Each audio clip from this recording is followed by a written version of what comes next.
महाराज जब परमात्मा द्वारकाधीश श्री पांडवों को लेकर ना भीष्म पितामह के पास पहुंचे, द्रौपदी भी साथ है। बड़ा सुंदर चरित्र है, देखना महाराज। हम जो अनेकों छोटे छोटे पाप करते रहते हैं ना, और डरते भी नहीं है कि इसका फल क्या होगा, जीवन में क्या इसका प्रायश्चित करें। पाप करना तो महाराज पाप है, ये सुनिश्चित है, लिखा है, लेकिन पाप कहीं हो रहा हो और पाप को देखना और भी बड़ा पाप है, क्योंकि हमने उसका विरोध क्यों नहीं किया।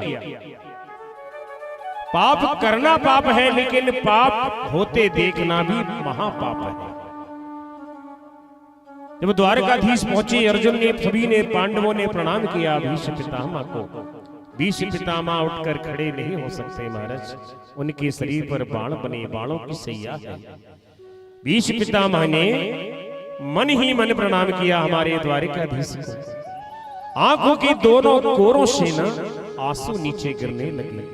हे परमात्मा, मेरा दुर्भाग्य देखो, आज आप मेरे सामने खड़े हैं और मैं जमीन पर लेटा हूं। ऐसा होता नहीं कि भगवान आप खड़े रहे और मैं लेटा रहूं, बल्कि मुझे चरणों में बैठ जाना चाहिए। लेकिन मेरा दुर्भाग्य देखो कि मैं अपने स्थान से उठकर खड़ा नहीं हो पा रहा। मन ही मन प्रणाम किया द्वारकाधीश को। कहते हैं प्रभु, बस ये इच्छा शेष रह गई थी कि आपके दर्शन हो जाएं, फिर अपने प्राणों का मैं समापन करूं। भगवान कहते हैं कि पितामह, ये आपके सभी पुत्र ना पांडव ये राजा हुए, इनको आशीर्वाद दीजिए, ज्ञान ध्यान की बातें इनको बताइए। भीष्म पितामह कहते हैं कि देखो पुत्रों, मेरी 3 बातें याद रखना कि कभी शरण में आए हुए को निराश मत करना, जो शरण में आ जाए। सत्य का साथ हमेशा देना, और पाप होते हुए कभी अपने नेत्रों से देखना मत, उसका विरोध करना। ऐसा जब भीष्म पितामह ने कहा ना, द्रौपदी धीमे धीमे हंसने लगी। ये संस्कार नहीं था महाराज, लेकिन जब द्रौपदी हंसने लगी ना, तो पितामह भीष्म ने कहा, देवी पुत्री आप ऐसे हंसती क्यों, कारण क्या? द्रौपदी कहती है कि पितामह क्षमा करें, मैं आपकी पुत्री हूं, पर आज आप जो सीख अपने पुत्रों को दे रहे हैं कि पाप होते देखना नहीं चाहिए, आपने इस सीख को कितनी माना? जब भरी सभा में दुशासन मेरी साड़ी खींच रहा था, आप वहीं थे और आपने इस पाप का विरोध क्यों नहीं किया? आपने देखते क्यों गए? देखो द्रौपदी ने कह दिया। पितामह कहते हैं कि पुत्री, मुझे मेरे 156 जन्म याद हैं। कितने? 156 जन्म। द्रौपदी, मैंने अपने 156 जन्म में एक भी कोई पाप नहीं किया, बस एक पाप किया था कि जब अनीति अत्याचार पाप हो रहा था ना, उठकर उसका विरोध नहीं किया, खड़े होकर के ये पाप है, इसको रोक दो। उठकर खड़े नहीं होने के कारण आज कन्हैया खड़े हैं और मैं जमीन पर बाणों की सैया पर लेटा हूं। ये उसी पाप का फल मुझे मिल रहा है। और दुर्योधन के खाए हुए धन का एक एक कण मेरे शरीर से रक्त बनकर निकल गया, तब मुझे भगवान के दर्शन हुए। महाराज, पाप का धन कभी भगवान से मिलने नहीं देता, परमात्मा तक जाने नहीं देता। द्रौपदी कहती है, पितामह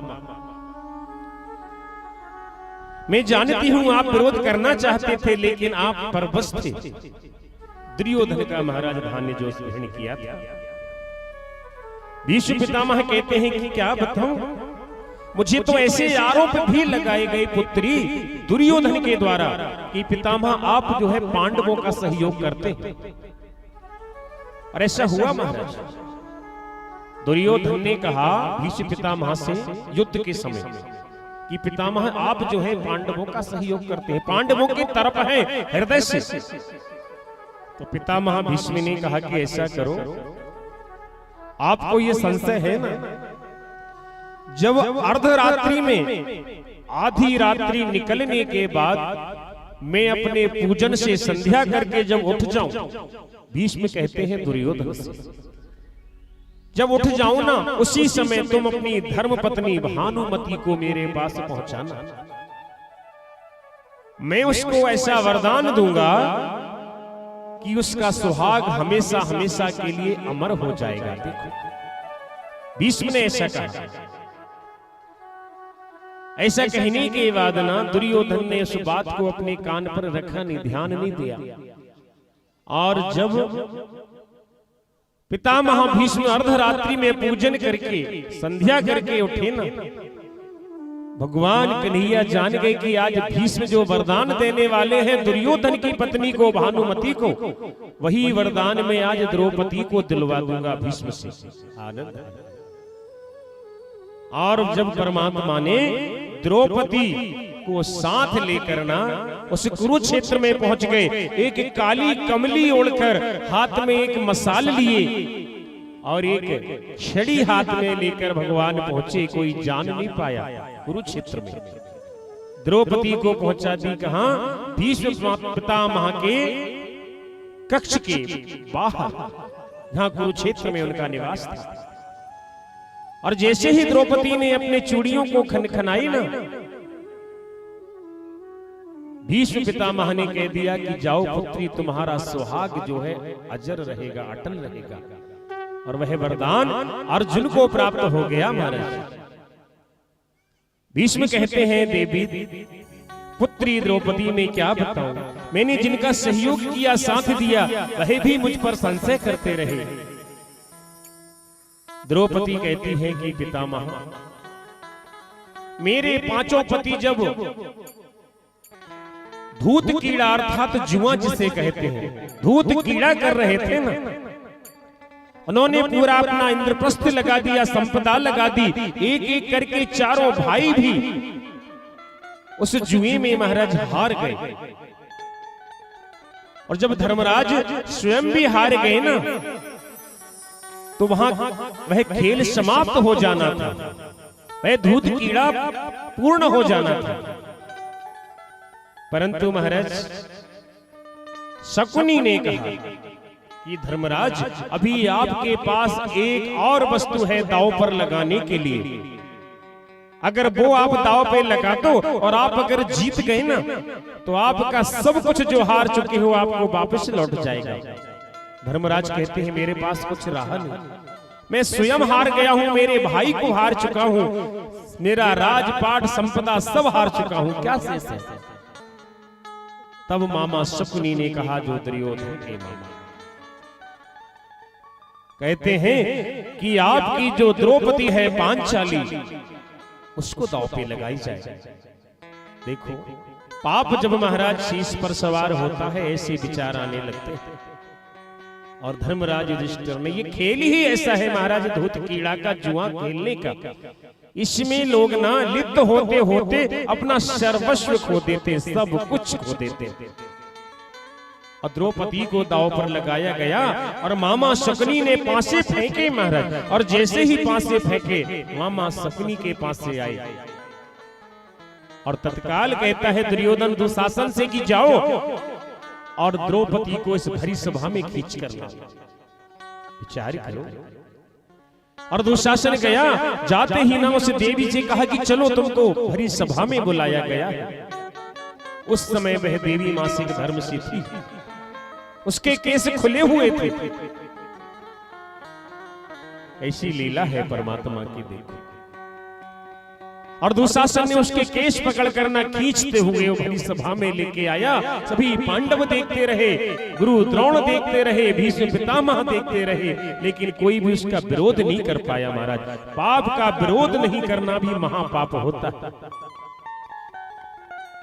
और द्रौपदी की जब साड़ी का खींचना चीर हरण प्रारंभ किया ना, दुशासन ने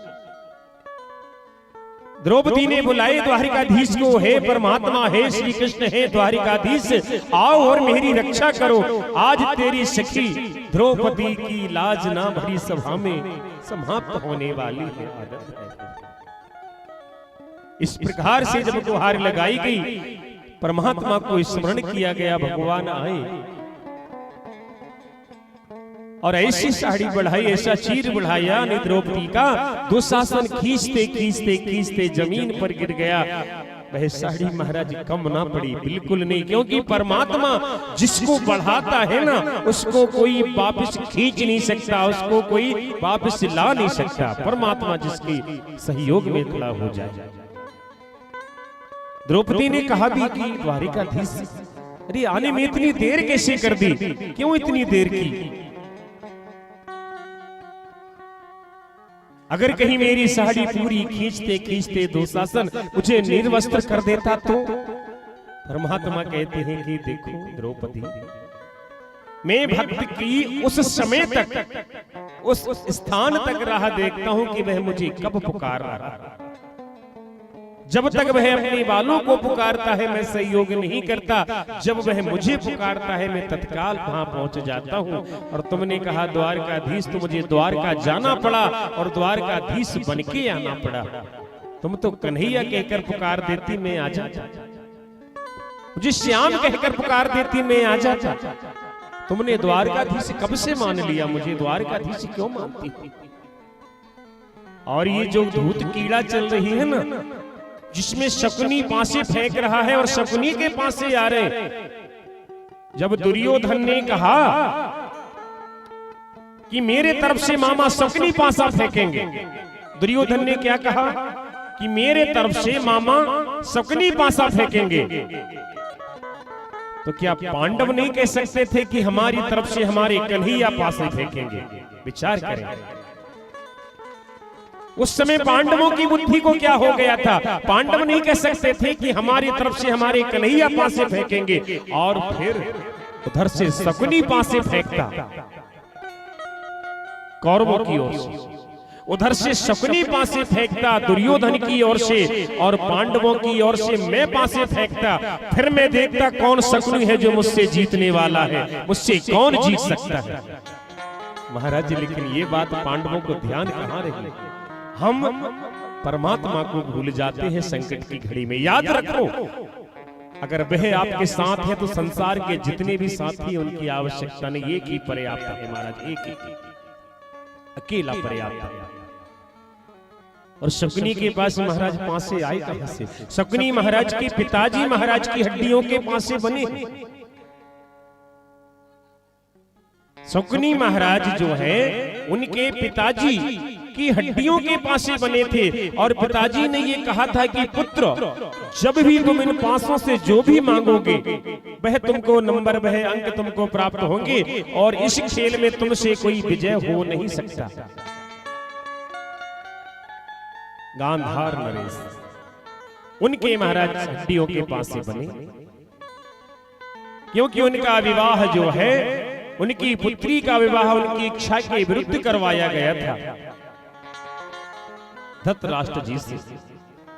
तब से उनके हृदय में एक क्रोधाग्नि जलती रही, और उन्होंने कहा कि हमारी जो हड्डियों के पासे बनेंगे शकुनी, उससे तुम खेलना, कभी पराजित नहीं होगे। हमारे द्वारकाधीश ने कहा, देखो भीष्म पितामह के पास खड़े, भीष्म पितामह ने बार बार निवेदन किया कि प्रभु, अब मेरे जाने का समय हो रहा है, मुझे जाना है, और अंतिम समय में आपके दर्शन हो गए, इससे बड़ा कोई श्रेष्ठ कार्य हो नहीं सकता। मेरी एक आखिरी इच्छा पूरी कर दो।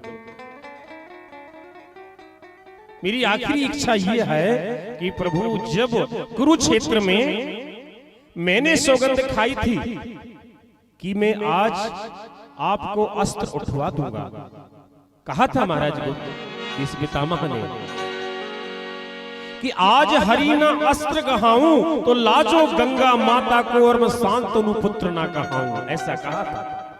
लाजो गंगा माता को, गंगा मैया को लाज चली जाए, मैं शांतनु का पुत्र नहीं, अगर आज हरि को अस्त्र ना उठवा दिया, मैं अर्जुन का वध आज करके ही रहूंगा कुरुक्षेत्र में। ऐसी सौगंध थी भीष्म पितामह की।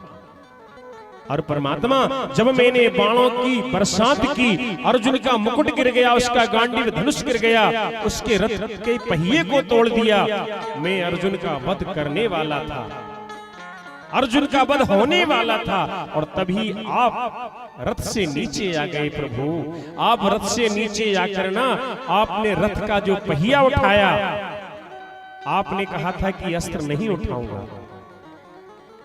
और जैसे ही पहिया उठाया धरती मैया प्रकट हुई। धरती माता ने कहा कि देखो प्रभु, आपने सौगंध खाई है कि अस्त्र नहीं उठाऊंगा पूरे महाभारत में।